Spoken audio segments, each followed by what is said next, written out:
नमस्कार दोस्तों, आप सभी का हार्दिक स्वागत है आपके अपने चैनल जेपी मैथ्स में। मैं हूं कमल जेपी। दोस्तों, आज हम पढ़ेंगे क्लास 10th की प्रश्नावली 12 वृत्तों से संबंधित क्षेत्रफल। जी हाँ दोस्तों, वृत्तों से संबंधित क्षेत्रफल। सबसे पहले वृत्त होता क्या है इसके बारे में हम छोटी सी जानकारी ले लेते हैं।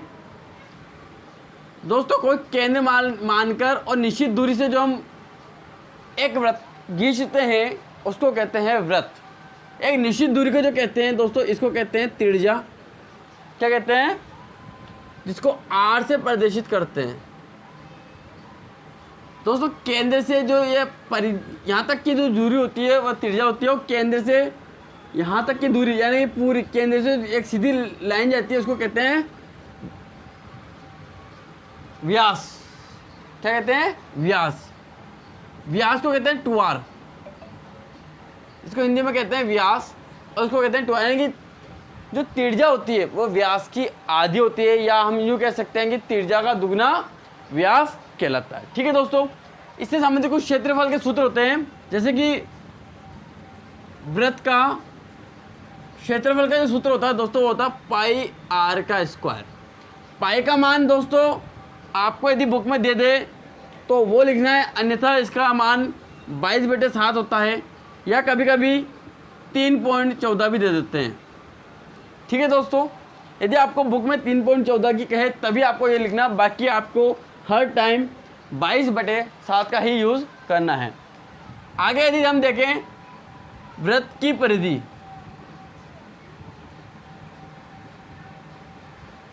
दोस्तों वृत्त की परिधि होती है 2πr। ठीक है दोस्तों, कभी एक ये भी होता है नए वृत्त का क्षेत्रफल या नए वृत्त की परिधि। दोस्तों, ये दो सूत्र और आते हैं। ये कब आते हैं? जब आपको दो वृत्त दिए हुए होते हैं। कितने वृत्त? दो वृत्त, जहाँ दो त्रिज्याएं होती हैं।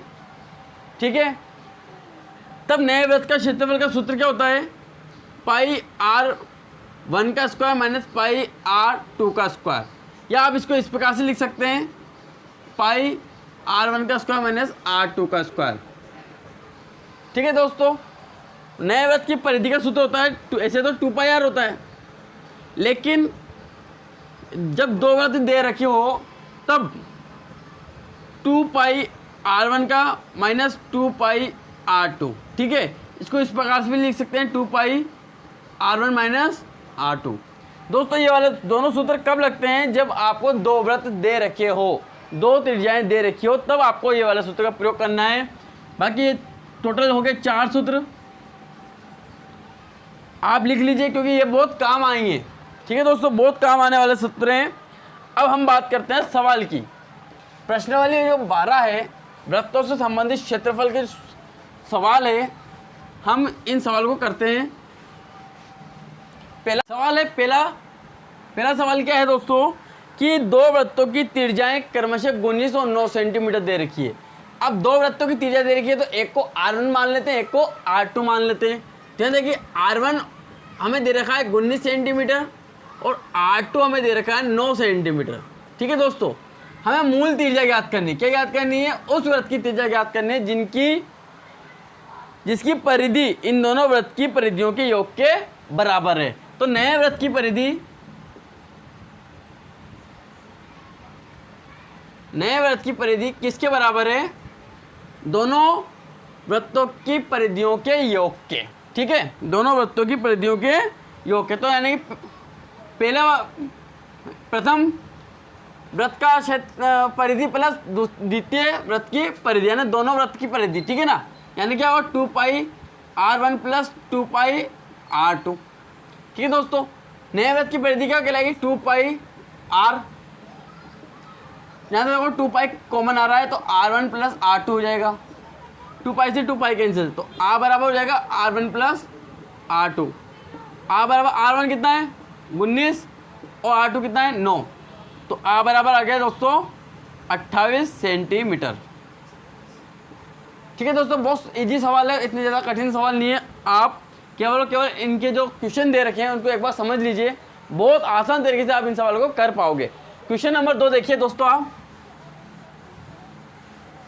क्वेश्चन नंबर 2 देखिए, दो वृत्तों की त्रिज्याएं, यहाँ भी क्या दे रखी, दो वृत्तों की त्रिज्या दे रखी, यानी कि हम R1 मानेंगे और R2 मानेंगे। R1 हमें दे रखा है दोस्तों 8 सेंटीमीटर और ये 6 सेंटीमीटर दे रखा है। उस वृत्त की त्रिज्या ज्ञात कीजिए, यानी त्रिज्या ज्ञात करनी है, ठीक है, जिसका क्षेत्रफल इन दोनों वृत्तों के क्षेत्रफल के योग के बराबर है, यानी कि नए वृत्त का क्षेत्रफल इन दोनों वृत्तों के क्षेत्रफल के योग के बराबर है, यानी कि पाई R1 का स्क्वायर प्लस पाई R2 का स्क्वायर, ठीक है, इन दोनों वृत्तों के क्षेत्रफल के योग के बराबर है। इसका सूत्र क्या होता है दोस्तों, पाई R स्क्वायर, क्योंकि ना नए वृत्त में त्रिज्या को ना तो R1 मानेंगे ना R2, सिंपल R मानेंगे, ठीक है दोस्तों। क्या कॉमन आ रहा है, पाई कॉमन आ रहा है, R1 का स्क्वायर प्लस R2 का स्क्वायर, पाई से पाई कैंसिल, R का स्क्वायर दोस्तों।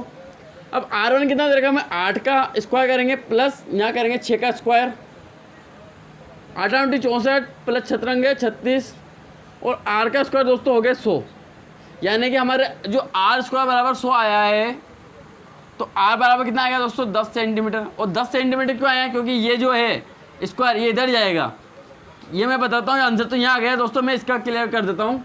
ये जो हमारा R स्क्वायर बराबर 100 आ रहा है, ये क्या होएगा जब 2 इधर जाएगा, ठीक है, इसके बटे में कुछ, इसके घात में कुछ नहीं है, इसका मतलब कितना है 1 है। जब हम इन घातों में 2 का भाग देंगे तो यहाँ से 2 का भाग देंगे तो कट जाएगा, और यहाँ पे 2 का भाग देंगे तो क्या जाएगा, ठीक है। 1/2 को क्या कहते हैं, अंडर रूट कहते हैं, और जब भी 100 का अंडर रूट क्या होता है 10, ठीक है दोस्तों, क्लियर। तो नए वृत्त की त्रिज्या कितनी आई, 10 सेंटीमीटर आई। दोस्तों मेरी वीडियो पसंद आई तो प्लीज़ लाइक शेयर और सब्सक्राइब जरूर कीजिएगा। Thank you and thank you very much.